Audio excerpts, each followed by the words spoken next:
نازل کی جاتی ہیں، اور وہ وحی لفظاً بھی اللہ کا کلام ہوتی ہے اور معناً بھی اللہ کا کلام ہوتی ہے، یعنی لفظاً و معناً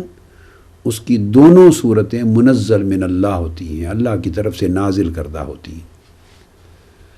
جبکہ حدیث نبوی اور سنت نبوی صلی اللہ علیہ وآلہ وسلم بھی بغیر شک و شبہ کے وحی الہی ہے، مگر اس میں معنی اللہ تبارک و تعالیٰ کی طرف سے نازل کردہ ہوتا ہے، جو آپ کے قلب اطہر پہ القاء کیا جاتا ہے۔ الفاظ حضور علیہ الصلوۃ والسلام کے اپنے ہوتے ہیں، اس لیے اس کو حدیث نبوی اور سنت نبوی کہتے ہیں، اور اس وحی جری کو قرآن اور کتاب الہی کہتے ہیں۔ آج ہم چند ایسی احادیث کا مطالعہ کر رہے ہیں جس میں حضور علیہ الصلوۃ والسلام نے بھی اپنی زبان مبارک سے اپنے کلمات اور اپنے الفاظ کو اور اپنے ارشادات گرامی کو اور اپنے فرمودات کو وحی کے لفظ کے ساتھ تعبیر کیا ہے، اور وہ ان سے مراد قرآن مجید کی آیات نہیں ہیں جن کلمات کو آقا علیہ السلام نے وحی فرمایا کہ مجھ پر وحی ہوئی یا مجھ پر وحی کی گئی، اور پھر اس وحی کو بیان کیا، وہ آیات قرآنی نہ تھیں، اور الحم سے والناس تک پورے قرآن مجید میں اس بیان کا کہیں ذکر نہ تھا جس کو حضور علیہ الصلوۃ والسلام نے وحی کہہ کر ارشاد فرمایا۔ اب یہ ایک شہادت ہے عجیب نوعیت کی جو ہم حدیث نبوی سے لے رہے ہیں۔ ابتدا کر رہے ہیں ہم ایک حدیث متفق علیہ، یعنی امام بخاری اور امام مسلم دونوں اس کی صحت پر متفق ہیں اور دونوں نے تخریج کی۔ حضرت اسماء بنت ابی بکر رضی اللہ تعالی عنہا حدیث کی راوی ہیں، اور یہ کلمات بخاری اور مسلم میں یکساں آئے ہیں۔ حضرت اسماء بنت ابی بکر رضی اللہ تعالی عنہا روایت کرتی ہیں سیدنا صدیق اکبر رضی اللہ تعالی عنہ کی صاحبزادی اور ام المومنین حضرت عائشہ صدیقہ رضی اللہ تعالی عنہ کی ہمشیرہ، وہ فرماتی ہیں ان النبی صلی اللہ علیہ وآلہ وسلم قال فی خطبتہ یوم خسفت الشمس، سورج گرہن ہوا اور سورج خسوف شمس کے اس موقع پر جب سورج گرہن تھا، آقا علیہ الصلوۃ والسلام نے خطبہ ارشاد فرمایا۔ جب فارغ ہوئے خطبہ سے فلما انصرف رسول اللہ صلی اللہ علیہ وآلہ وسلم حمد اللہ واثنى علیہ، اللہ رب العزت کی حمد و ثنا کی، اور آقا علیہ السلام نے فرمایا اس موقع پر قال ما من شیء کنت لم ارہ الا قد رأیتہ فی مقامی ھذا حتی الجنۃ والنار، فرمایا کہ کوئی شے ایسی نہیں جو کائنات کی قیامت تک اور بعد از قیامت تک کی جس کو میں نے آج اپنی اس جگہ پر کھڑے ہوئے آنکھوں سے دیکھ نہ لیا ہو۔ کوئی چیز ایسی نہیں ہے باقی دنیا میں جو ظہور پذیر ہوگی جسے میں نے دیکھا نہیں ہے، یہاں تک کہ دوزخ اور جنت کو بھی دیکھا ہے۔ یہ ارشاد فرما کر آقا علیہ السلام فرماتے ہیں وَلَقَدْ أُوحِيَ إِلَيَّ، اور بے شک میرے اوپر ابھی وحی کی گئی ہے، ابھی اسی لمحے یہ وحی کی گئی ہے۔ وَلَقَدْ أُوحِيَ إِلَيَّ أَنَّكُمْ تُفْتَنُونَ فِي الْقُبُورِ مِثْلَ او قریبا من فتنۃ الدجال، مجھ پر یہ وحی کی گئی ہے، یہ لفظ قابل توجہ ہیں کہ لوگوں قبروں میں تمہاری نہایت ہی سخت آزمائش کی جائے گی، قبروں میں تمہارا امتحان لیا جائے گا، اور وہ امتحان دجال کی جو آزمائش ہوگی، دجال کا جو فتنہ بپا ہوگا اپنی سختی میں اس جیسا ہوگا، یعنی جیسے لوگ دجال کی آمد پر اس کڑی آزمائش میں بہت لوگ گمراہ ہو جائیں گے، بہک جائیں گے اس کے یعنی جادوگرانہ کرتب دیکھ کر، اور کم لوگ اپنا ایمان بچا سکیں گے۔ فرمایا جتنی کڑی آزمائش دجال کی آمد ہوگی اس جیسی ہی آزمائش اپنے سخت ہونے میں، کڑی ہونے میں تمہاری قبروں میں ہوگی اور قبروں میں تمہارا امتحان ہوگا. اور وہ امتحان کیا ہوگا؟ جو آقا علیہ السلام پر وحی کیا گیا. فرمایا وہ وحی یہ کی گئی ہے فَيُؤْتَى أَحَدُكُمْ فَيُقَالُ مَا عِلْمُكَ بِهَذَا الرَّجُلِ. تمہارے پاس آنے والا فرشتہ آئے گا، اور فرشتے آئیں گے اور وہ آ کر تم سے یہ سوال کریں گے کہ تم اس ہستی محمد مصطفیٰ صلی اللہ تعالیٰ علیہ وآلہ وسلم کے بارے میں کیا جانتے ہو اور کیا عقیدہ رکھتے ہو. میری ذات کی نسبت، میرے مقام اور میری عظمت کی نسبت، میری شان اور میرے منصب کے نسبت، میری معرفت کی نسبت تم سے پوچھا جائے گا کہ تمہیں میرے مقام و منزلت کی کتنی معرفت ہے، تم مجھے کتنا جانتے اور کتنا پہچانتے ہو. تو میری نسبت تمہارا امتحان لیا جائے گا، اور یہ مجھے بات ابھی وحی کی گئی ہے. اب یہ حدیث آگے پھر تفصیل ہے کہ جو مومن ہوگا اور صاحب ایمان و ایقان ہوگا وہ حضور علیہ السلام کو پہچان لے گا اور کہے گا ہوا محمد رسول اللہ صلی اللہ علیہ وآلہ وسلم جاءنا بالبینات والہدی. یہ حضور علیہ الصلوۃ والسلام محمد رسول اللہ ہیں، ہمارے پاس واضح نشانیاں لے کر آئے. اور پھر آگے تفصیل ہے. فیقال، جب وہ آقا علیہ السلام کو پہچان لے گا، یہ بخاری اور مسلم کی متفق علیہ حدیث کے ایک ہی لفظ ہیں، الفاظ ہیں. پھر کہا جائے گا نم صالحا قد علمنا ان کنت لمؤمنا، اے نیک شخص اب تو آرام کی نیند سو جا، آرام کر. اور فرمایا وَأَمَّا الْمُنَافِقُ أَوِ الْمُرْتَابُ، اور مومن اور موقن کے علاوہ اگر کوئی شخص منافق ہوگا یا وہ شخص میری نبوت اور رسالت میں اور اسلام کی حقانیت میں اور دین اسلام میں شک کرنے والا ہوگا، تو پھر اس سے بھی پوچھا جائے گا کہ بتاؤ اس شخص محمد مصطفیٰ صلی اللہ علیہ وآلہ وسلم میری طرف اشارہ کر کے انہیں تم کیا جانتے ہو، ان کے بارے میں تمہارا کیا عقیدہ تھا، انہیں تم کیا پہچانتے ہو، ان کی معرفت تمہیں کیا ہے؟ تو وہ کہے گا لا ادری، میں نہیں جانتا یہ کون ہے. تو اس کے بعد پھر اس پر عذاب شروع ہو جائے گا. یہ متفق علیہ حدیث ہے جس کو امام بخاری نے اپنی الجامع الصحیح کتاب الوضو میں روایت کیا. حدیث نمبر 182 ہے صحیح بخاری کی. پھر دوبارہ امام بخاری نے اس کو کتاب الجمعہ میں روایت کیا،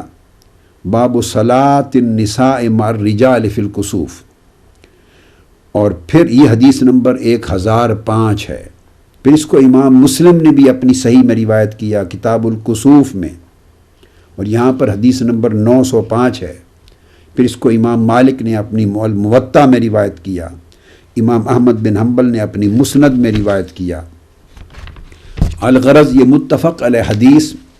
جس کو باقی ائمہ حدیث نے بھی اپنے اپنے طرق سے لیا، اس میں جو بات کہنے والی ہے وہ دو باتیں قابل توجہ ہیں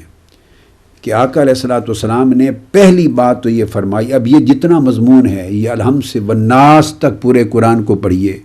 یہ قرآن مجید کی کسی آیت کریمہ میں قبر کے سوال کا یا قبر کے سوالات کا کوئی ذکر نہیں ہے کہ قبر میں کیا پوچھا جائے گا. یہ قرآن مجید بیان نہیں کرتا،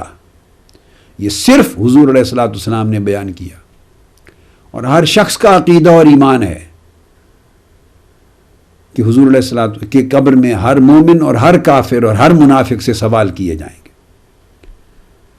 تو ایک تو یہ بات کہ جو قبر کا سوال ہے اس کو آقا علیہ الصلوۃ والسلام نے فرمایا، جو کہ قرآن مجید میں مذکور نہیں ہے کسی آیت میں بھی، یہ صرف حدیث میں مذکور ہے. اس کو آقا علیہ السلام نے فرمایا وَلَقَدْ أُوحِيَ إِلَيَّ أَنَّكُمْ تُفْتَنُونَ فِي الْقُبُورِ، مجھے اس بات کی وحی کی گئی ہے کہ قبروں میں تم سے سوال ہوں گے، تمہاری آزمائش ہوگی، تمہارا امتحان ہوگا. پہلی بات تو یہ کہ آقا علیہ السلام جو حدیث کے طور پر بیان فرما رہے ہیں اور جو قرآن کریم کی کسی بھی آیت میں جس کا ذکر نہیں آیا، اس کو حضور علیہ السلام نے اپنی زبان حق ترجمان سے وحی قرار دیا ہے کہ مجھ پر، اور یہ بھی نہیں کہا کہ یہ وحی ہے، فرمایا اوحی الیہ، مجھ پر وحی کی گئی ہے، اور وحی کرنے والا سوائے اللہ رب العزت کے اور کوئی نہیں ہے، گویا اللہ نے مجھ پر یہ وحی کی ہے. تو یہ متفق علیہ حدیث اس بات پہ صریحاً دلالت کرتی ہے کہ وحی حضور علیہ الصلوۃ والسلام کے فرمان مطابق اور اللہ کی ہوئی وحی صرف وہ نہیں ہوتی تھی جو قرآنی آیات کی صورت میں آپ پہ نازل ہوتی، اس کے علاوہ بھی اللہ رب العزت آپ کو وحی سے سرفراز فرماتے اور بہریاب فرماتے. اور اس کی مثال آقا علیہ السلام نے خود دی کہ قبروں کے اندر کیے جانے والے سوال یہ وحی الہی ہے جو مجھ پر کی گئی ہے. اور دوسری اہم بات جو بخاری اور مسلم کی اس متفق علیہ حدیث میں ثابت ہوتی ہے، اس میں 3 سوالات کا ذکر نہیں، اس میں صرف جو قبر میں پوچھا جانے والا ایک سوال ہے جس پر حتمی اور قطعی سوال ہے، جس پر فیصلہ ہوگا ثواب قبر یا عذاب قبر کا. وہ آقا علیہ الصلوۃ والسلام کی شان، آپ کے مقام، آپ کی قدر و منزلت اور آپ کے منصب و عظمت کی نسبت ایک ہی سوال ہوگا. اور آقا علیہ السلام نے فرمایا یہ پوچھا جائے گا ما علمک بہذا الرجل، تمہارا عقیدہ اور تمہاری معرفت اس ہستی کے بارے میں کیا ہے. مومن لوگ حضور کو پہچان کے جواب دیں گے ہو محمد رسول اللہ. منافق اور شک کرنے والے جنہیں اس دنیا میں آقا علیہ السلام کے مقام و منزلت میں اور آپ کی قدر و عظمت میں اور آپ کی شان و تمکنت میں اس دنیا میں شک تھا اور وہ کلیئر ہیڈڈ نہیں تھے، کلیئر مائنڈڈ نہیں تھے، وہ قبر میں بھی اسی طرح کنفیوزڈ ہوں گے اور کہیں گے لا ادری، ہمیں نہیں معلوم کہ یہ ہستی کون ہے، ہم ان کے مقام سے صحیح طور پہ واقف نہیں. وہ پھر عذاب قبر کا آغاز ہو جائے گا ان سے. تو گویا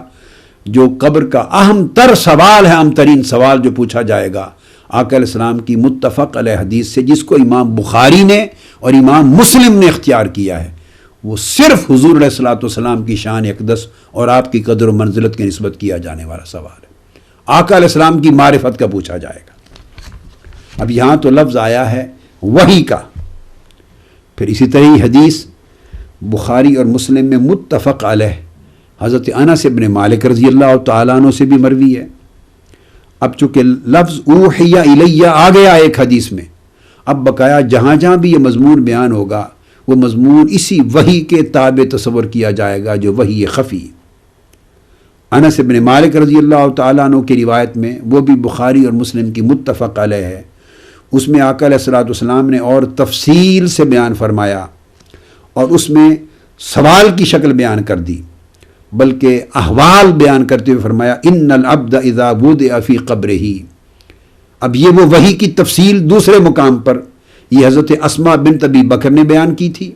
اب وہ جس کو آقا علیہ السلام نے فرمایا مجھ پر وحی کی گئی ہے کہ قبروں میں تم سے امتحان لیا جائے گا، اب اس امتحان کی تفصیل انس بن مالک رضی اللہ تعالیٰ عنہ کی روایت میں، اور یہ بھی متفق علیہ ہے بخاری اور مسلم میں. آقا علیہ السلام نے فرمایا کہ ان العبد اذا وضع فی قبرہ، کہ جب کسی بھی شخص کو، مسلمان ہے یا کافر، اسے اب قبر میں رکھ دیا جائے گا، وتولی عنہ اصحابہ، اور اس کے ساتھی جو اس کو جنازے کے ساتھ قبر میں دفن کرنے تک آئے تھے وہ واپس مڑ کے جائیں گے، وَإِنَّهُ لَيَسْمَعُ قَرْعَ نِعَالِهِمْ، اور وہ ان کے پلٹ کر جاتے ہوئے ان کے جوتوں کی آہٹ جو آ رہی ہوگی، جوتوں کی آواز، وہ بھی وہ میت قبر میں سن رہا ہوگا. تو گویا یہ حصہ بھی اس وحی کا ہے کہ جس میں آقا علیہ السلام فرماتے ہیں کہ ہر میت قبر میں لٹائے جانے کے بعد باہر واپس مڑ کے جانے والوں کے ان کے جوتوں کی آہٹ تک کی آواز سنتا ہے. تو جب ان کے جوتوں کی آواز قبر میں پڑا ہوا میت سن رہا ہے تو ان کی قبر پہ آ کر سلام کرنے والے کا سلام اور گفتگو کرنے والے کی گفتگو کیوں نہیں سنتا. تو یہ بھی اس وحی کا حصہ ہے جو آقا علیہ السلام نے فرمایا، اور اس کو انس بن مالک نے بیان کیا. پھر فَأَتَاهُ مَلَكَانِ فَيُقْعِدَانِهِ، 2 فرشتے آئیں گے اور وہ اس کو اٹھا دیتے ہیں. فَيَقُولَانِ مَا كُنْتَ تَقُولُ فِي هَذَا الرَّجُلِ، اب اسی امتحان کا ذکر ہے جسے آقا نے فرمایا مجھ پر وحی کی گئی ہے کہ قبروں میں تمہارا بہت سخت کڑا امتحان ہوگا. فرمایا کہ فرشتے پوچھتے ہیں کہ بتاؤ اس شخص کے بارے میں، ما کنت تقول، یا کانا یکون، جب تقولوں پر یعنی مضارع پر جب کانا کا صیغہ وارد ہوتا ہے تو یہ ماضی استمراری کا معنی دیتا ہے صرف و نحو میں اور عربی گرامر کے قاعدے کی روح سے. تو وہ پوچھتے ہیں کہ بتا ما کنت تقول فی ھذا الرجل لمحمد صلی اللہ علیہ وآلہ وسلم، میرا نام لیا جائے گا، اس ہستی سیدنا محمد صلی اللہ علیہ وآلہ وسلم اس شخصیت کے بارے میں بتا تو دنیا میں کیا کہا کرتا تھا، دنیا میں تیرا عقیدہ کیا ہوا کرتا تھا، جب تو زندہ تھا دنیا میں اس کی شان، ان کی عظمت اور ان کے مقام و منصب کی تجھے کیا معرفت تھی، دنیا میں کیا کہا کرتا تھا، آج بتا۔ تو آقا علیہ السلام نے پھر آگے پوری تفصیل ہے کہ جو پہچان لے گا اس کی بخشش و مغفرت ہوگی، جو نہیں پہچان سکے گا آقا علیہ السلام کو، اس کو عذاب قبر کا آغاز اس کا کر دیا جائے گا۔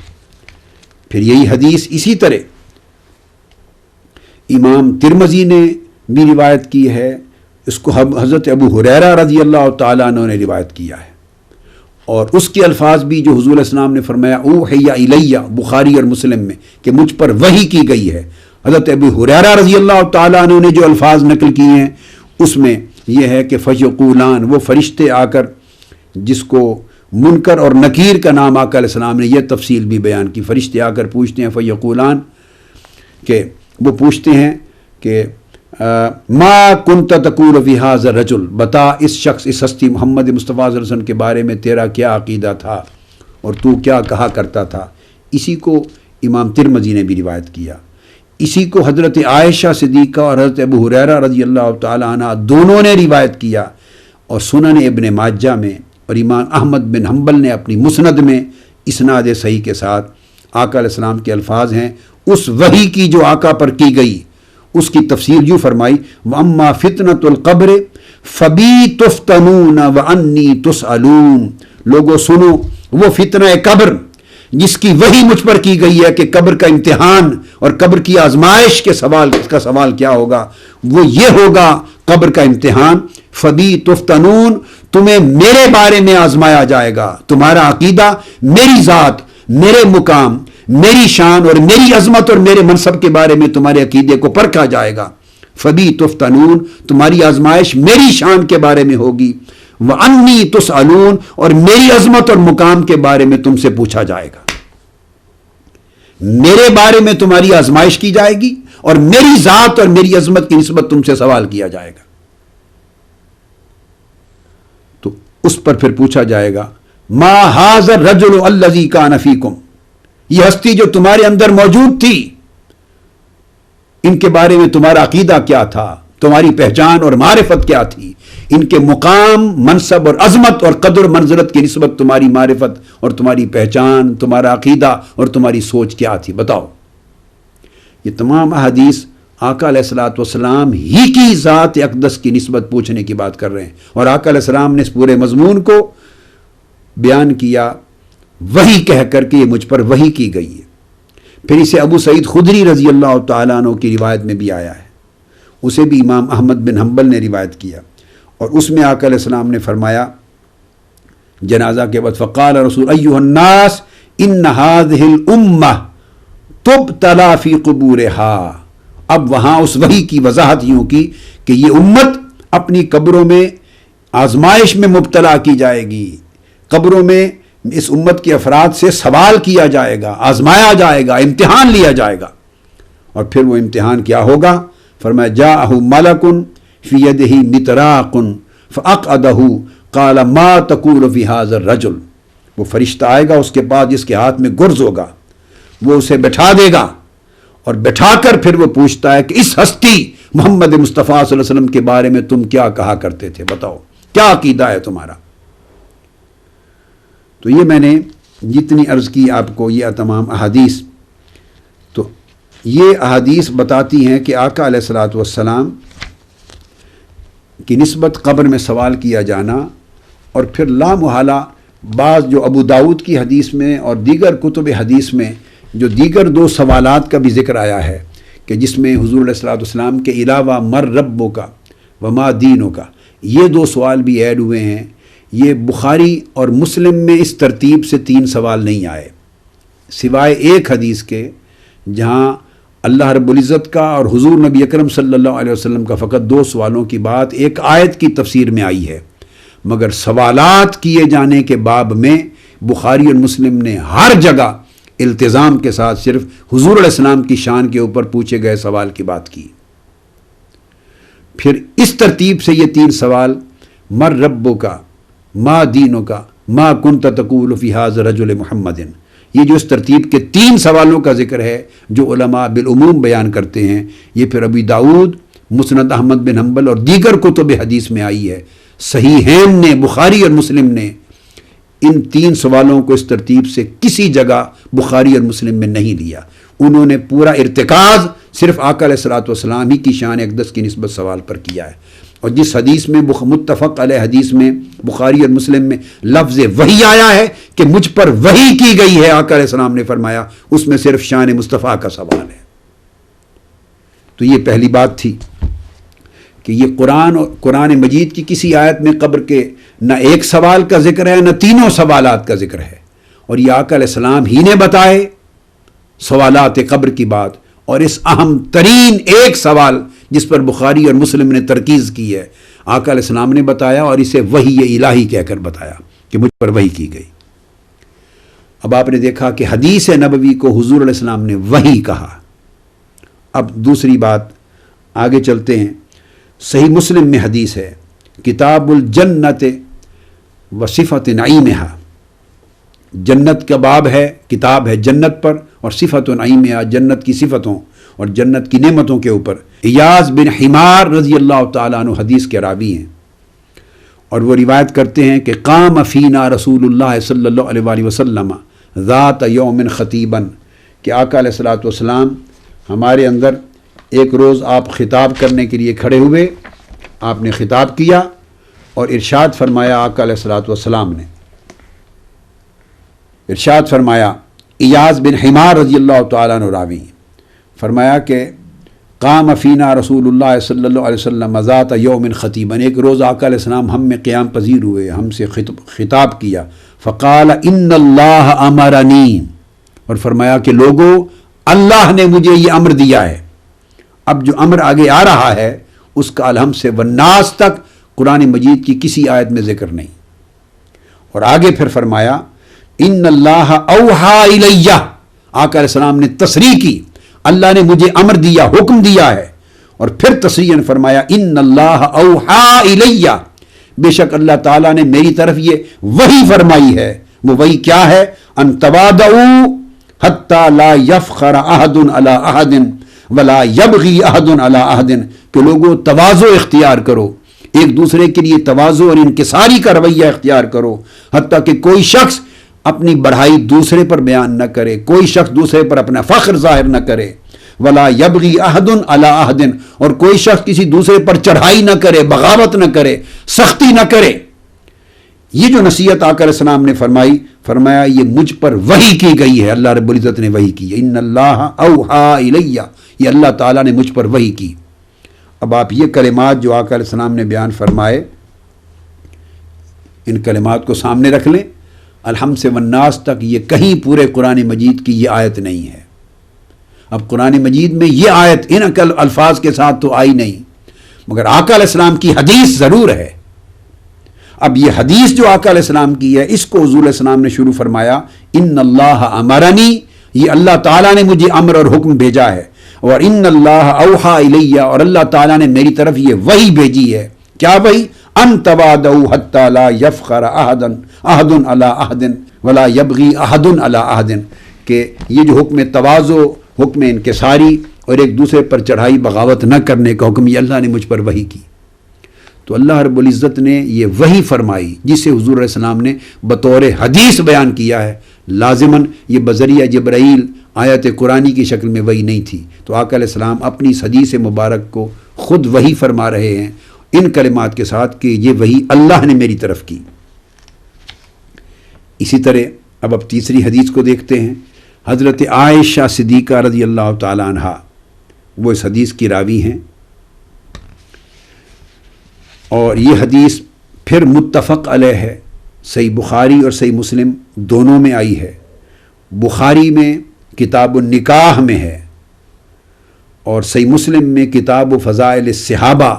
باب فضائل خدیجہ ام المؤمنین، خدیجہ کبریٰ رضی اللہ تعالیٰ عنہ کے فضائل کے باب میں امام مسلم نے روایت کی.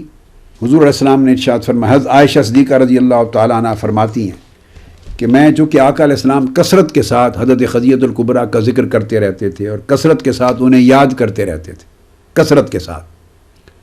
اور ایک فطری جذبہ ہوتا ہے عورتوں کے اندر، ایک غیرت کا، ایک حمیت کا، ایک رشک آتا ہے، تو مجھے رشک آتا تھا کہ وہ وفات پا چکی، میں آپ کی زوجہ ہوں،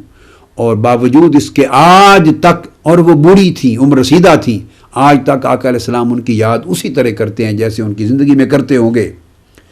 تو جب یہ رشک آتا مجھے، تو اس پر آقا علیہ السلام نے فرمایا، ان کی کثرت کے ساتھ یاد کرنے کی بنا پر، تو آقا علیہ السلام نے مجھے فرمایا، اور اس کی راوی خود حضرت عائشہ صدیقہ رضی اللہ تعالیٰ عنہ ہے، آقا علیہ السلام نے فرمایا وَقَدْ أُوحِيَ إِلَىٰ رَسُولِ، یہ عائشہ صدیقہ رضی اللہ تعالیٰ عنہ فرما رہی ہیں، وَقَدْ أُوحِيَ إِلَىٰ رَسُولِ اللَّهِ صلی اللہ علیہ وآلہ وسلم أَن يُبَشِّرَهَا بِبَيْتٍ لَهَا فِي الْجَنَّةِ مِنْ قَصَبٍ،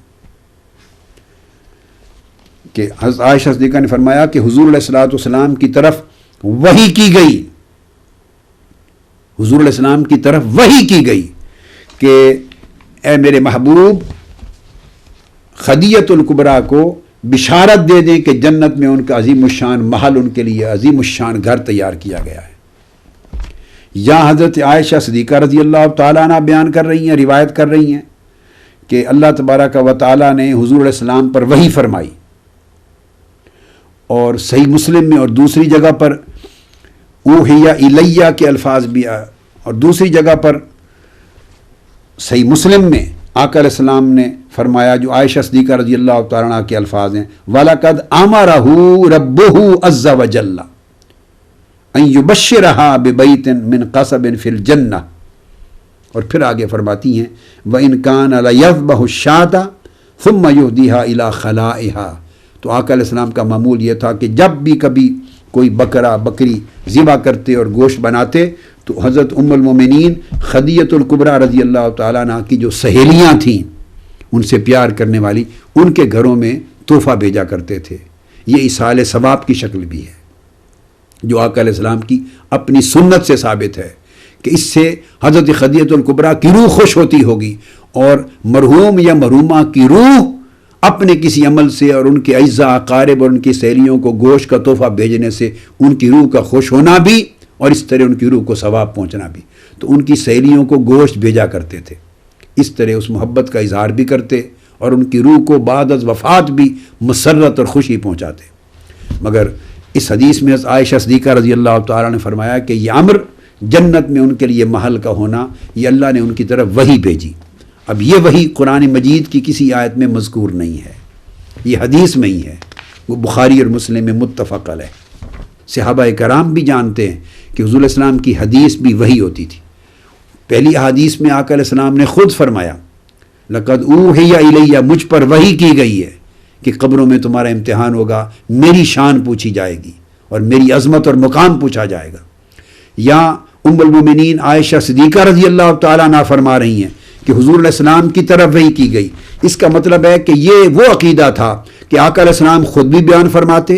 اور ازواج مطہرات اور صحابہ کرام میں سے بھی کسی کو شک نہ تھا کہ قرآنی آیات کے علاوہ بھی حضور علیہ السلام پر وحی ہوتی ہے، اور جسے بطور حدیث بیان کرتے ہیں وہ بھی وحی کہلاتی ہے۔ اس لیے مختلف صحابہ اپنے اپنے الفاظ میں اس لفظ کو بیان کرتے رہتے تھے۔ اب اس کے بعد حضرت ابو سعید خدری رضی اللہ تعالیٰ عنہ کی روایت میں عرض کر رہا ہوں، کوٹ کر رہا ہوں، اور یہ حدیث جو حضرت ابو سعید خدری سے مروی ہے یہ بھی متفق علیہ ہے۔ اس کو بھی امام بخاری نے کتاب الصحیح اپنی الصحیح میں روایت کیا ہے، امام بخاری نے کتاب الزکوٰۃ کے اندر باب الصدقۃ علی الیتامى میں، اور امام مسلم نے بھی کتاب الزکوٰۃ کے اندر روایت کیا ہے۔ اب بخاری مسلم دونوں کی متفق علیہ حدیث جس کے راوی ابو سعید خدری رضی اللہ تعالیٰ عنہ ہیں، اس کے الفاظ یہ ہیں، فرماتے ہیں ان النبی صلی اللہ علیہ وآلہ وسلم جلس ذات یوم علی المنبر، ایک دن آقا علیہ الصلوۃ والسلام ہمارے اندر منبر پہ تشریف فرما تھے، وجلسنا حولہ، اور ہم آقا علیہ السلام کے ارد گرد بیٹھے تھے آپ کی مجلس میں، فقال ان مما اخاف علیکم من بعدی ما یفتح علیکم من زہرۃ الدنیا وزینتها، یہ پورا بیان کیا۔ آقا علیہ السلام بیان فرما رہے ہیں کہ میرے بعد تمہارے اوپر جس آزمائش میں اور جن فتنوں میں اور جن مشکلات میں تم مبتلا ہو جاؤ گے، اس کا ذکر کر رہے ہیں. تو جب یہ مضمون آقا علیہ السلام بیان فرما رہے ہیں، میں اس خاص لفظ کی طرف آنا چاہتا ہوں حدیث پاک کے طویل مضمون کو ترک کرتے ہوئے. تو فقال رجل، ایک شخص کھڑا ہوا، یا رسول اللہ ابا یأتی الخیر بالشر، کیا شر کے ساتھ بھی خیر آئے گی؟ کیا خیر کے نتیجے میں بھی شر آئے گی؟ تو آقا علیہ السلام خاموش ہو گئے. فساکت النبی صلی اللہ تعالی علیہ وآلہ وسلم، یعنی سوال کرنے والے نے ایک عجیب سا سوال کیا. یعنی کوئی شر کا کام اگر کرتا ہے یا برائی کا کام کرتا ہے تو اس کے ذریعے بھی کسی خیر کے پیدا ہونے اور خیر کے آنے کا امکان ہے؟ ایک سوال تھا. اس پر آقا علیہ السلام فساکت النبی صلی اللہ علیہ وآلہ وسلم، آقا علیہ السلام خاموش ہو گئے. فقیل لہ، انہیں کہا گیا ما شأنک تکلم النبی صلی اللہ تعالی علیہ وآلہ وسلم ولا یکلمک فرعینا انہ ینزل علیہ. ابو سعید خدری رضی اللہ تعالیٰ عنہ فرماتے ہیں کہ اس نے جب یہ سوال کیا کہ کیا کسی شر اور برے کام کے ذریعے بھی امکان ہے کہ نتیجہ خیر کا نکل آئے، بھلائی کا نکل آئے، آقا علیہ السلام خاموش ہو گئے. صحابہ کرام نے اس کو کہا اے شخص تمہیں کیا ہو گیا ہے؟ تم گفتگو کر رہے ہو، آقا علیہ السلام سے کلام کر رہے ہو، جبکہ حضور علیہ السلام تمہیں جواب نہیں دے رہے، خاموش ہیں. فرعینا انہ ینزل علیہ، اور ہم نے دیکھا کہ آقا علیہ السلام پر وحی کا نزول ہو رہا تھا. آقا علیہ السلام پر وحی کا نزول ہو رہا تھا. اور دوسری روایت میں ہے ورعینا یوحا الیہ، ہم نے دیکھا کہ وحی نازل ہو رہی ہے آقا علیہ الصلوۃ والسلام پر. اب جب یہ بات وحی کے نزول کی بات کر دی، تو جب وحی کا نزول ختم ہوا تو حضور علیہ السلام نے اب اس کا جواب دیا. اس وحی جب اس کے سوال کے اوپر وحی نازل ہوئی تو آقا علیہ السلام نے جواب دیا. اب یہ جو جواب دیا اور یہ سارا بیان آقا علیہ السلام نے فرمایا پورا کا پورا، ان مما اخاف علیکم من بعدی ما یفتح علیکم من زہرۃ الدنیا وزینتہا، یہاں سے لے کر آگے تک یہ سارا مضمون قرآن مجید میں کہیں نہیں. اور نہ ہی اس نزول وحی کے بعد آقا علیہ السلام نے کوئی آیت صحابہ کرام کو بتائی. جواب میں بتایا، آقا علیہ السلام نے پوچھا این السائل، جو پوچھنے والا کہاں ہے؟ اب وحی اتر چکی. اب جواب دیا انہ لا یأتی الخیر بالشر، یاد رکھ لو کہ کسی برے کام اور شر کے نتیجے میں خیر نہیں ہوگی. کوئی شخص یہ توقع نہ کرے کہ وہ کسی خیر کے لیے برائی کا ارتکاب کرے اور کہے یہ برائی اس لیے کر رہا ہوں تاکہ اس سے خیر حاصل ہوگی، یہ بدی اس لیے کر رہا ہوں کہ نیکی حاصل ہوگی. نہیں، بدی سے نیکی نہیں ملے گی. یہ آقا علیہ السلام کی حدیث تھی اور اس کو فرمایا یوحا الیہ، یہ حضور علیہ السلام پر وحی کی گئی. اور صحابہ کرام نے کہا ہم نے دیکھا انہ ینزل علیہ. یہ حدیث صحیح بخاری میں بھی ہے اور صحیح مسلم میں بھی ہے. اور آقا علیہ السلام کے ان کلمات کو جو آپ نے بیان فرمائے بطور حدیث بعد کے فتنوں کو، اور جس کا ذکر قرآن میں نہیں ہے، قرآنی آیات میں، اس کو وحی کہا گیا. اسی طرح متفق علیہ ایک اور حدیث ہے، وہ بھی بخاری اور مسلم ہی سے لے رہا ہوں. ام المومنین حضرت عائشہ صدیقہ رضی اللہ تعالی عنہ حدیث کی راوی ہیں، اور یہ صحیح بخاری میں کتاب التفسیر میں آئی ہے یہ حدیث، اور باب ہے کتاب التفسیر کا سورۃ الاحزاب کا، اور اس کے اندر جو باب ہے قولہ لا تدخلوا البیوت النبی الا ان یؤذن لکم الی طعام، اس باب کے تحت امام بخاری نے روایت کیا ہے. اور امام مسلم نے صحیح مسلم میں اسے کتاب السلام کے تحت روایت کیا ہے. اور رفع حجاب، یعنی کس موقع پر جو حجاب ہے اس کے اٹھانے کی اجازت ہے، کس موقع پر حجاب کو اٹھانے کی اجازت ہے، اس باب میں آپ نے کتاب السلام کے اندر یہ حدیث درج کی ہے. ام المومنین حضرت عائشہ صدیقہ رضی اللہ تعالیٰ عنہ روایت کرتی ہیں، فرماتی ہیں کہ حضرت سودا رضی اللہ تعالیٰ عنہ گھر سے باہر نکلی، آیت الحجاب نازل ہو چکی تھی، پردے کا حکم نازل ہو چکا تھا. آیت حجاب یہ اس کے بعد کا واقعہ ہے، پردہ کرنے حجاب کرنے کی آیت نازل ہو گئی تھی. سو اس کے بعد آپ باہر نکلی. خرجت سودۃ بعدما ضرب علینا الحجاب لتقضی حاجتها، اپنی کسی حاجت پوری کرنے کے لیے، قضاء حاجت کے لیے باہر تشریف لے گئیں. آپ جسیم تھیں، سیدنا فاروق اعظم رضی اللہ تعالیٰ عنہ راستے میں ملے اور اپنے قد و قامت کی وجہ سے پہچانی جاتی تھیں. آپ نے آپ سے بات کی کہ اس طرح آپ کی پہچان ہو رہی ہے، آپ ایسے کیسے تشریف لائی ہیں باہر؟ آپ واپس گئیں، فن کفات راجعتن، وہ واپس آقا علیہ السلام کی بارگاہ میں جب آئیں تو حضرت عائشہ صدیقہ رضی اللہ تعالیٰ عنہ فرماتی ہیں ورسول اللہ صلی اللہ علیہ وسلم فی بیتی، آقا علیہ السلام اس وقت میرے گھر میں تشریف فرما تھے، وَإِنَّهُ لَيَتَعَشَّى، آپ کھانا کھا رہے تھے، رات کا کھانا تناول فرما رہے تھے، ڈنر کر رہے تھے، وفی یدہ ارقن، اور آقا علیہ السلام کے دست مبارک میں ارق تھا، ارق کہتے ہیں ایک ہڈی جس کے اوپر گوشت لگا ہوا ہو، وہ تناول فرما رہے تھے، فداخلت فقالت یا رسول اللہ صلی اللہ علیہ وسلم انی خرجت فقال علی عمر قضا و قضا، میں باہر گئی تھی اپنی کسی حاجت کی قضاء حاجت کے لیے، اور حضرت عمر نے مجھے یہ کہا، قالت فأوحى اللہ الیہ، اب جو آیت حجاب ہے کہ پردہ کرنا ہے وہ تو نازل ہو چکی ہے، اس کے بعد ہی سیدنا فاروق اعظم رضی اللہ تعالیٰ عنہ نے یہ بات کی، یہ حدیث کے الفاظ ہیں، بخاری مسلم متفق علیہ ہے۔ تو جب انہوں نے آ کے یہ عرض کیا تو فأوحى اللہ الیہ ثم رفع عنہ، تو اس وقت اللہ رب العزت نے آقا علیہ السلام پر وحی فرمائی، وحی اتری، اور پھر وہ وحی کی حالت موقوف ہو گئی، ختم ہو گئی۔ وَإِنَّ الْأَرْقَ فِي يَدِهِ مَا وَضَعَهُ، حالانکہ وہ ہڈی گوشت آپ کے دست مبارک میں تھا، گوشت والی ہڈی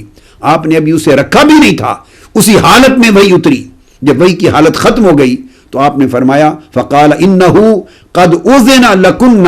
أَن تَخْرُجْنَ لِحَاجَتِكُنَّ، فرمایا اے سودا ابھی وحی آئی ہے مجھ پر اور تمہارے لیے اذن دے دیا گیا ہے، اجازت دے دی گئی ہے کہ ایسی صورت میں رفع حاجت کے لیے تم اپنے گھروں سے باہر جا سکتی ہو۔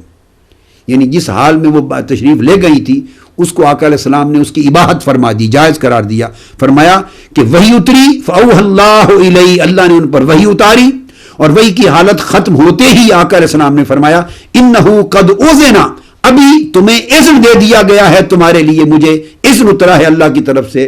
حکم اترا ہے، ان تخرجن لحاجتکن، کہ تم اپنے گھروں سے اپنی قضاء حاجت کے لیے باہر جا سکتی ہو۔ اب یہ جو بیان ہے ان تخرجن لحاجتکن، یہ قرآن مجید کی کسی آیت میں نہیں ہے، آیت پردہ موجود ہے، اس کے نازل ہونے کے بعد ہی یہ واقعہ پیش آیا، اور سیدنا فاروق اعظم رضی اللہ تعالیٰ عنہ نے اسی لیے استفسار کیا، سوال کیا، بات کی، پوچھی، کیونکہ آیت پردہ، آیت حجاب نازل ہو چکی تھی، جس کو حضرت عائشہ صدیقہ رضی اللہ تعالیٰ عنہ نے فرما دیا کہ وہ باہر نکلی بعدما ضرب علینا الحجاب، پردے کی آیت نازل ہو چکی تھی، اس کے بعد کا واقعہ ہے۔ وہ جب آقا علیہ السلام کی بارگاہ میں آئیں، اب مسئلہ تھا کہ ایسی حالت میں استثناء تھا، ایسی حالت میں ہم کیا کریں، تو آقا علیہ السلام نے استثناء کیا، مستثنیٰ کر دیا، اجازت دی، اذن دی، اور فرمایا فأوحى اللہ الیہ ثم رفع عنہ، اسی وقت وحی نازل ہوئی جبکہ گوشت آپ کے دست مبارک میں تھا، اور جب وحی کی حالت موقوف ہو گئی، ختم ہو گئی، تو آپ نے فرمایا انہ قد اذن، ابھی مجھے اذن دیا گیا ہے اس چیز کا تمہارے لیے، لکنہ، تمہارے لیے، کہ تم ایسی حالت میں قضاء حاجت کے لیے باہر جا سکتی ہو۔ تو یہ حدیث میں آیا ہے، اس کو آقا علیہ السلام نے وحی بھی فرمایا اور یہ بھی فرمایا کہ مجھے ابھی اذن دیا گیا ہے۔ آپ نے دیکھا اسی طرح، یعنی وحی بے شمار مقامات پر آقا علیہ السلام نے اپنے کلمات کو، احادیث طیبہ کو، اپنے فرمودات کو جو قرآنی آیات کی شکل میں نہیں آئے ہیں، ان کو آقا علیہ السلام نے وحی فرمایا، اور اس طرح فرمایا اوحی الیہ، اور ام المومنین نے فرمایا فأوحى اللہ الیہ ثم رفع عنہ، حتیٰ کہ وحی کی حالت اٹھائی گئی، ختم کر لی گئی، موقوف ہو گئی۔ یعنی تو وحی جو قلب اطہر پر براہ راست ہوتی، اس میں بھی آقا علیہ السلام کے اوپر ایک قدر، ایک کیفیت وارد ہوتی تھی، اور آقا نے فرمایا مجھ پر اللہ کا یہ اذن ابھی نازل ہوا ہے، اجازت دی، جبکہ یہ بیان قرآن مجید میں اجازت کا نہ تھا۔ کبھی احادیث میں آقا علیہ السلام لفظ امر استعمال کرتے، عبداللہ بن عمر رضی اللہ تعالیٰ عنہ روایت کرتے ہیں، اور یہ حدیث بھی متفق علیہ ہے، حضرت عبداللہ بن عمر رضی اللہ تعالیٰ عنہ روایت کرتے ہیں ان رسول اللہ صلی اللہ علیہ وسلم قال امرت ان اقاتل الناس حتى يشهدوا ان لا اله الا الله وان محمد رسول الله ويقيموا الصلاة ويؤتوا الزكاة واذا فعلوا ذلك عصموا مني دماءهم واموالهم الا بحق الاسلام۔ آقا علیہ السلام نے فرمایا مجھ پر امر نازل ہوا ہے، مجھے اللہ رب العزت کی طرف سے امر دیا گیا ہے کہ میں اس وقت تک قتال کروں جب تک لوگ راہ حق پر نہ آ جائیں، اور اقامت صلاۃ اور ایتاء زکوٰۃ کے فرائض پورے نہ کریں، اور جب وہ کر لیں تو پھر ان کے جان مال خون سب کچھ محفوظ کر دیے گئے۔ اب یہ جتنا کلمہ ہے یہ قرآن مجید کی کسی آیت میں الحم سے والناس تک نہیں آیا، اور آقا علیہ السلام نے فرمایا امرت، مجھے امر دیا گیا ہے۔ سوال یہ ہے کہ جو قرآن میں نہیں آیا، آقا فرماتے امرت، مجھے امر دیا گیا ہے، وہ امر کس ذریعے سے ملا؟ وہ وحی خفی تھی، اور وہی حدیث اور وہی سنت رسول بنی جس کی حجیت اسی طرح ہے جیسے قرآن کی حجیت۔ اس بات کے اختتام میں ایک حدیث عبداللہ ابن عباس رضی اللہ تعالیٰ عنہ سے مروی، وہ بھی کوٹ کر دوں۔ یہ حدیث بھی متفق علیہ ہے۔ عبداللہ ابن عباس رضی اللہ تعالیٰ عنہ راوی ہیں اس متفق علیہ حدیث کے۔ آقا علیہ السلام نے پھر فرمایا امرت ان اسجد علی سبعۃ اعظم، پھر آقا علیہ السلام کہ مجھے امر دیا گیا ہے اللہ رب العزت کی طرف سے، یہ امر نازل ہوا ہے مجھ پر کہ میں سجدہ کروں۔ پھر آقا علیہ السلام نے اپنی پیشانی مبارک کا ذکر کیا، ناک مبارک کا ذکر کیا، چہرے کے 2 حصے، پھر 2 ہاتھوں کا ذکر کیا، پھر 2 گھٹنوں کا ذکر کیا، پھر 2 پاؤں کی انگلیوں کا پاؤں کا ذکر کیا۔ یہ امر تو مجھے امر دیا گیا ہے ان اسجد علی سبعۃ اعظم۔ اب سجدے کا یہ ہیئت قرآن مجید کی کسی آیت میں نہیں، لیکن آقا علیہ السلام چاہتے تو ویسے فرماتے صحابہ کرام کو کہ سجدے اس طرح 8 اعضاء کو زمین پر لگا کے سجدہ کیا کرو، یوں بھی فرما سکتے، مگر یہ کلمات امرت ان اسجد علی سبعۃ اعظم، اس طرح 8 اعضاء کو زمین پر رکھ کر سجدہ کروں، یہ مجھے اللہ رب العزت کی طرف سے امر دیا گیا ہے۔ اب یہ امر قرآن کی آیت میں نہیں، یہ حدیث رسول ہے۔ تو آقا علیہ السلام نے اپنی حدیث کو وحی بھی کہا، اپنی حدیث کو امر الہی بھی کہا، اور اب میں صرف چونکہ گفتگو کنکلوڈ کر رہا ہوں، الفاظ کوٹ کر دوں کیا کہا۔ بے شمار احادیث میں آقا علیہ السلام نے اپنی حدیث کو لفظ وعد کے ساتھ یاد کیا، جو کہ قرآن مجید کا لفظ ہے کہ یہ وعدنی ربی، اللہ نے مجھ سے وعدہ کیا، اللہ نے مجھ سے یہ وعدہ کیا ہے۔ اور یہ اللہ نے وعدہ کہاں کیا؟ کسی کو کہ اس کے لیے جنت ہے، اس کے لیے جنت ہے، اس کے لیے دوزخ ہے، یہ اللہ نے وعدہ کیا، اور وہ جو بیان کیا آقا علیہ السلام نے وہ قرآن کی کسی آیت کا حکم نہیں، وہ وعدہ اللہ نے کیا، بشکل حدیث کیا۔ حضرت عائشہ سے مروی ہے، حضرت انس بن مالک رضی اللہ تعالیٰ عنہ سے مروی ہے، کبھی لفظ اعطا کے ساتھ بیان کیا کہ اللہ رب العزت نے مجھے عطا کیا ہے، اوتیت خمسا لا یؤتہن احد من الانبیاء قبلی، مجھے 5 شانیں ایسی عطا کی گئی ہیں جو مجھ سے پہلے انبیاء میں سے کسی کو عطا نہیں کی گئی تھی، وہ عطا کی گئی ہیں۔ اب ان 5 چیزوں کا ذکر قرآن مجید کی کسی آیت میں نہیں، وہ آقا علیہ السلام نے حدیث میں بیان کیا ہے کہ میں پوری نسل انسانی کے لیے نبی بنا کے بھیجا گیا ہوں، جبکہ ہر نبی اپنی خاص قوم کے لیے ہوتا تھا۔ مال غنیمت میرے لیے حلال کیا گیا ہے، پہلے کسی کے لیے نہیں تھا۔ پوری زمین میرے لیے پاک اور مسجد بنا دی گئی ہے، جہاں میری امت کو وقت آئے نماز کا وہیں پڑھ لے، وہ پہلی امت کے لیے نہیں تھا۔ مجھے روب اور دبدبا کے ذریعے مدد کی گئی ہے، 1 مہینے کے فاصلے پر بھی کوئی شخص ہو مجھے دیکھ لے تو اس پر دبدبا طاری ہوتا ہے، اور مجھے شفاعت عطا کی گئی ہے جو اپنی امت کے لیے کروں گا۔ متفق علیہ حدیث ہے۔ کبھی آقا علیہ السلام نے اوتی تو کہا، کبھی انہی کلمات کے لیے بعث تو کہا، کہیں احلت کہا، کہیں جوعلت کہا، کہیں نصرت تو کہا۔ یہ سارے الفاظ صیغہ مجہول کے ساتھ ہیں کہ در حقیقت اللہ نے میری مدد فرمائی ہے، اللہ نے مجھے ایسا کیا ہے، اللہ نے میرے لیے حلال کیا ہے، اللہ نے ان امور کے ساتھ مجھے مبعوث کیا ہے، اللہ نے یہ شانیں عطا کی ہیں۔ یہ صریحاً آقا علیہ السلام نے اللہ کی طرف منسوب کی، اور مگر قرآن مجید کی آیات میں یہ باتیں موجود نہیں، یہ سب احادیث نبوی ہیں۔ تو آقا علیہ السلام نے حدیث کو اللہ کی طرف منسوب کیا ہے۔ فرمایا اوتیت مفاتیح خزائن الارض،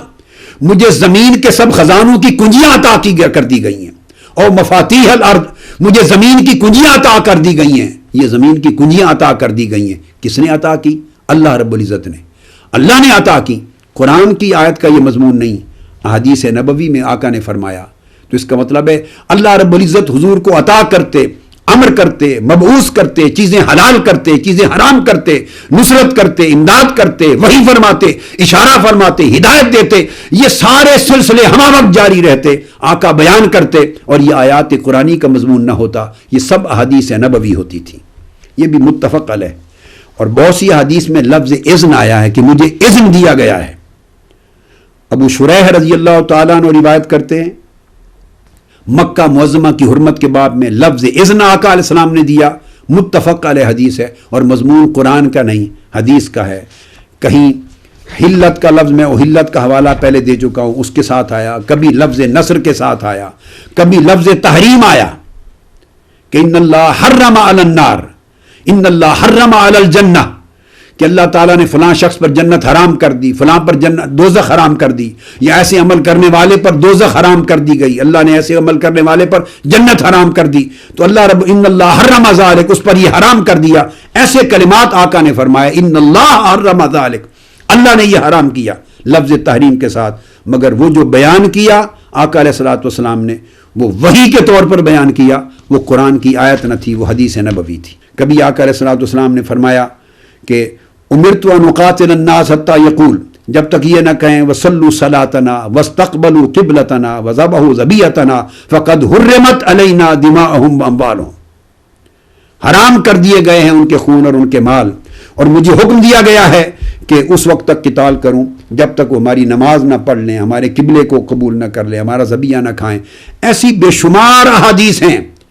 جن میں تصریح کے ساتھ لیجسلیشن کا ذکر ہے، اور امرتوں کا ذکر ہے، اذنتوں کا ذکر ہے، حرمت کا ذکر ہے، اور یہ ساری چیزیں ورنہ فرماتے حرم تو میں نے حرام کیا، بات کلیئر ہو جاتی. انا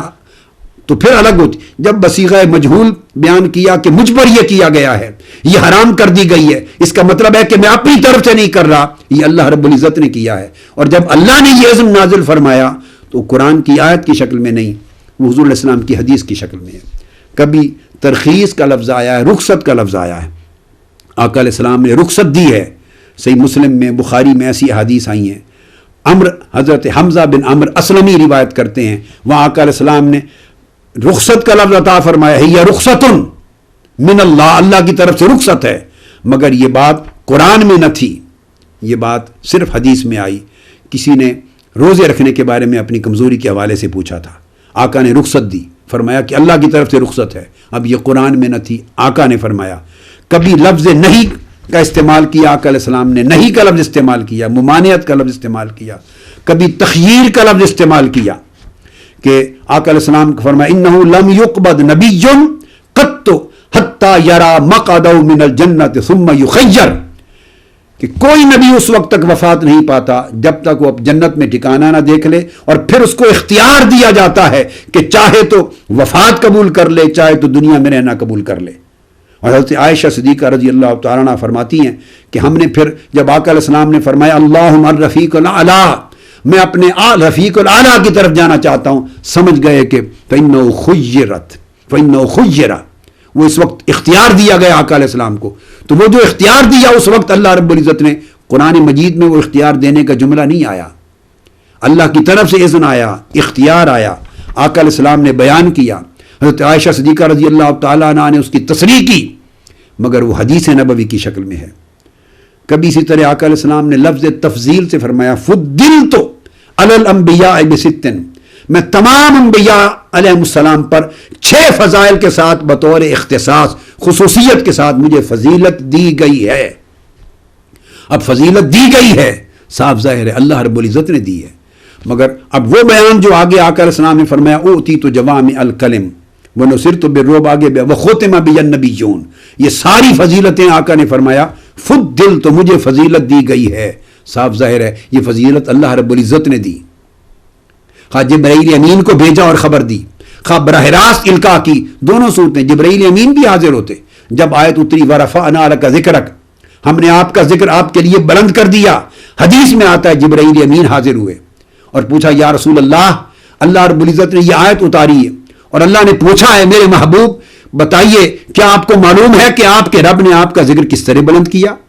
آقا علیہ السلام نے فرمایا اللہ ہی بہتر جانتا ہے. تو جبرائیل امین نے عرض کیا یا رسول اللہ، اللہ رب العزت نے فرمایا ہے کہ آپ کا ذکر یوں بلند کیا ہے اذا ذکرت ذکرت معی، اب یہ کلمات قرآن کے نہیں ہیں، یوں بلند کیا ہے کہ جہاں بھی میرا ذکر کیا جائے گا وہیں آپ کا ذکر کیا جائے گا. اب آج سے میں نے آپ کے ذکر کو اپنے ذکر کے ساتھ جوڑ دیا ہے.